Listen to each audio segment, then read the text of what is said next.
वक्त के साथ बड़ी कमाल बात है, अच्छा वक्त हो या बुरा वक्त हो दोनों ही कट जाता है और हम ये भूल जाते हैं कि अच्छे वक्त में ज्यादा खुश रहने, क्या पता बुरा वक्त कब आ जाए।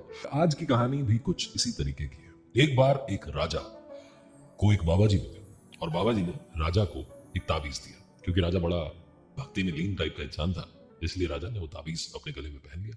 बाबा जी ने कहा कि इस ताबीज में तुम्हारे लिए एक कागज रखा है और उस कागज में कुछ लिखा है, लेकिन इस ताबीज को, उस कागज को तब खोलना है, तब पढ़ना है जब आप सबसे ज्यादा विपत्ति में हो, परेशानी में हो। राजा ने बोला कि जो आज्ञा महाराज, जो आपने कह दिया वही होगा। उसके बाद राजा अपने कामों में लग गए, भूल गए ये सबको। बहुत वक्त बीत गया। एक बार राजा जंगल में शिकार करते हुए पहुंचे और कब अपनी सेना से दूर चले गए, शेर का पीछा करते करते कब दूसरे राज्य की सीमा में प्रवेश कर गए, उन्हें खुद मालूम नहीं चला। राजा बड़े परेशान, अपने राज्य का रास्ता ढूंढने लगे, लेकिन जंगल में खो गए। अब राजा साहब उस जंगल में एक गुफा में घुस गए और उन्हें लगा कि इसी में मेरे लिए सुरक्षित स्थान है, इससे सुरक्षित स्थान मेरे लिए कुछ है नहीं। राजा को थोड़ी सी अच्छा लगने लगा, राहत ली।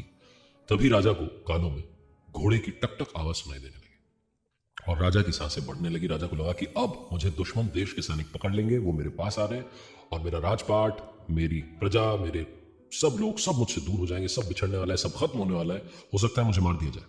राजा के दिमाग में इतने सारे विचार अचानक से आने लगे, जैसा कि हम सभी के साथ होता है, हम परेशानी में बहुत कुछ उल्टा उल्टा सोचने लगते हैं। तभी राजा को अचानक याद आया कि वो बाबा जी ने मुझे एक ताबीज दिया था जो मैंने पहना हुआ है। राजा ने वो ताबीज बाहर निकाला और उस ताबीज में जो कागज था उसे खोला और पढ़ा। उसमें लिखा था, ये भी कट जाएगा।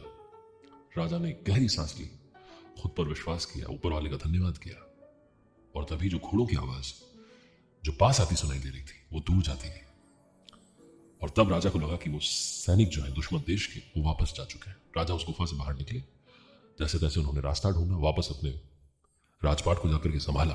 ये कहानी हमें बताती है कि जिंदगी में अच्छा हो या बुरा, दोनों वक्त कटने वाले, ज्यादा टाइम रहने नहीं वाले। इसीलिए जो अच्छा वक्त है उसमें खुश रहना शुरू कीजिए, अच्छा अच्छा फील कीजिए, ज्यादा खुशियां बटोरिए। जो बुरा वक्त है उस वक्त अपने आप पर यकीन कीजिए, ऊपर वाले का धन्यवाद कीजिए, वो वक्त भी कट जाएगा। जिंदगी में हमेशा ऑप्टिमिस्टिक रहिए। इस दुनिया में ऐसी कोई समस्या नहीं जिसका सोल्यूशन नहीं।